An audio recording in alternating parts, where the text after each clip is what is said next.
2월 23일 0시 기준 국내 발생 신규 확진자 수는 330명, 그리고 해외 유입 사례는 27명이 확인되어 현재까지 총 누적 확진자 수는 8만 7,681명입니다. 현재 7,714명이 격리 중이시고 위중증 환자는 148명으로 어제보다 2명이 증가하였습니다. 어제는 11분이 돌아가셨습니다. 고인의 명복을 빌고 유족께는 심심한 위로의 말씀을 전합니다. 다음 국내 주요 발생 현황에 대해서 설명드리겠습니다. 전국적으로 국내 발생 330명입니다. 권역별로는 수도권이 252명, 비수도권이 78명입니다.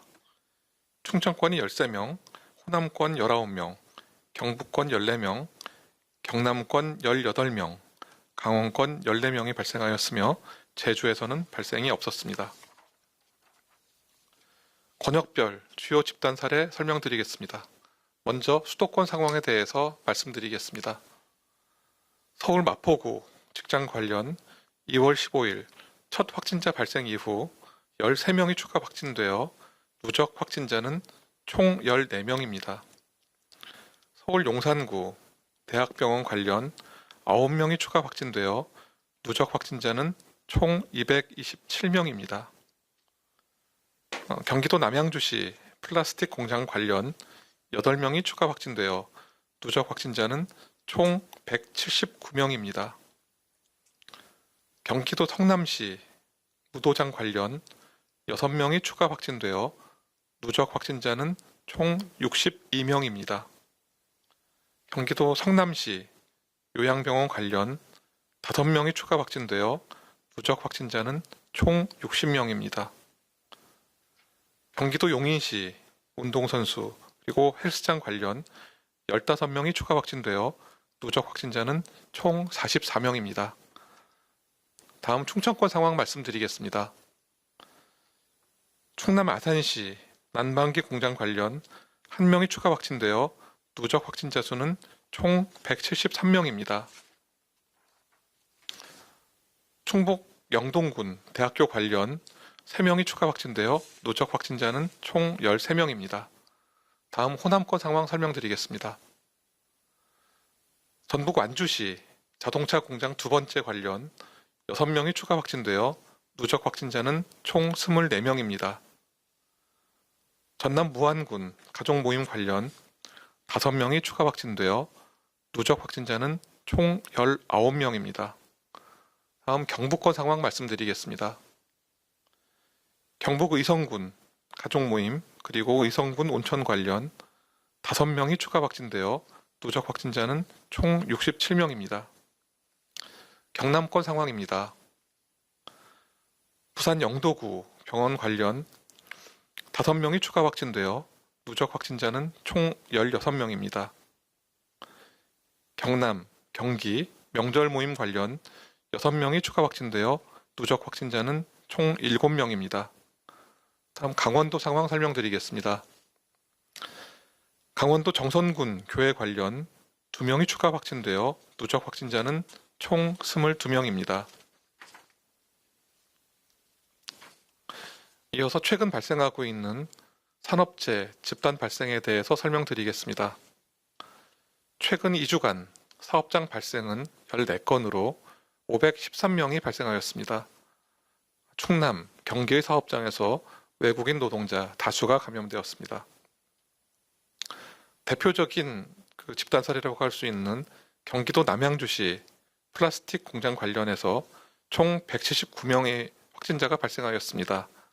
이 중 외국인 노동자가 123명, 내국인이 10명 발생하였으며 가족 및 지인을 중심으로 추가 전파자는 46명이 발생하였습니다. 충남 아산시 난방기 공장 관련 총 173명의 환자가 발생하였습니다. 이 중 외국인 노동자는 26명이었고 이후 총 11명의 추가 전파 발생이 있었습니다. 심층 역학조사 결과 이들 사업체의 위험 요인은 첫째, 공동 기숙 생활로 감염에 취약한 상황이었습니다. 둘째, 산밀의 작업 환경과 공용 공간이 많아 감염에 취약한 환경이었습니다. 셋째, 작업장 내 마스크 착용 미흡 등으로 인한 위험 요인이 있었습니다. 방역당국에서는 산업체의 발생 예방과 추가 전파를 최소화하기 위해 고용부, 법무부, 그리고 지자체와 협력하여 위험도가 높은 지역을 선정해 선제적인 검사를 진행하고 있습니다. 누구라도 단속이나 처벌에 대한 두려움 없이 의심 증상이 있을 시 검사를 받을 수 있어야 합니다. 이는 지역사회로의 추가 감염 확산을 막을 수 있도록 검사의 접근성을 높이기 위한 조치가 되겠습니다. 주변의 외국인 근로자분들도 단속이나 처벌에 대한 우려 없이 검사를 받을 수 있다는 점을 다시 알려드립니다. 또한 이러한 조치는 궁극적으로 우리 국민을 함께 보호하기 위한 적극적인 안전장치입니다. 이제 3월입니다. 곧 새학기의 시작이 일주일 앞으로 다가왔습니다. 이제 1학년이 되어 입학을 앞둔 학생들과 학부모님들의 마음은 설레일 것입니다. 오랜 비대면 수업과 겨울방학을 마치고 학교로 돌아가 친구들을 만날 학생들의 마음도 들떠 있을 것이라고 생각하고 있습니다. 방역당국은 교육부와 함께 신학기 학사 운영과 학교 방역 상황에 대해서 논의하고 학생들의 안전한 학교 생활을 위한 대책을 협의하였습니다. 개학을 맞이하여 학생들과 학교에서는 다음과 같은 학교 방역 수칙을 더욱 충실히 실천하여 주시기 바랍니다. 첫째, 등교 일주일 전인 오늘부터 가정에서 건강 상태를 면밀히 살피시고 자가진단 어플에 건강 상태를 입력하여 주시기 바랍니다.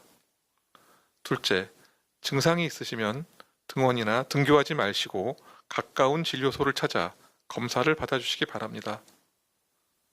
셋째, 학교에서도 일과 시간에 항상 마스크를 착용하시고 실내 환기와 같은 감염 예방 조치를 반드시 이행하여 주시기 바랍니다.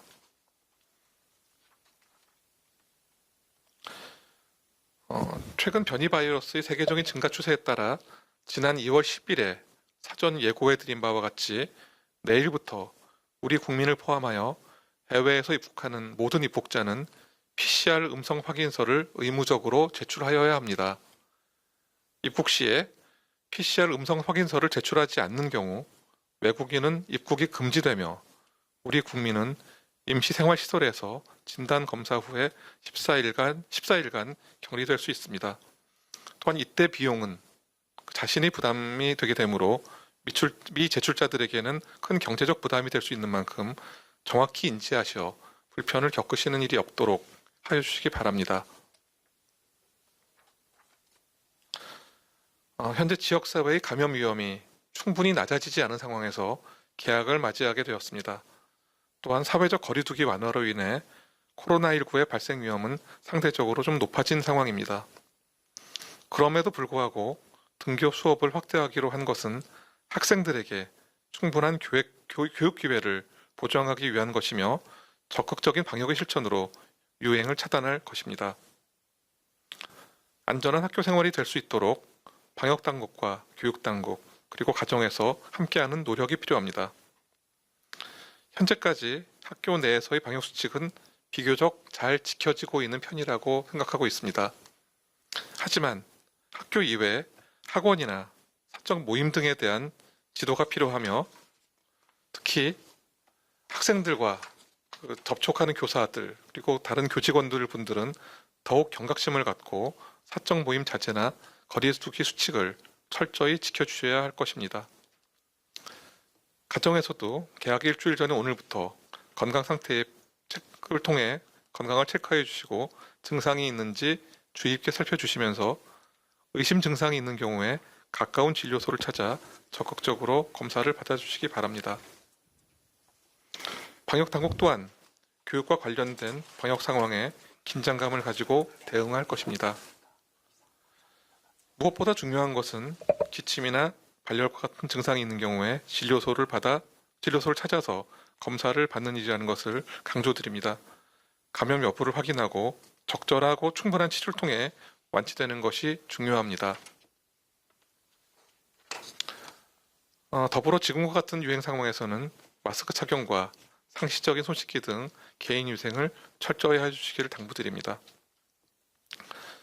방역당국은 이번 주에 시작되는 백신 접종과 함께 코로나19 상황이 안정적으로 관리될 수 있는 그날까지 잠시도 긴장의 끈을 놓지 않고 국민 여러분의 안전을 위해서 최선의 노력을 다하겠습니다.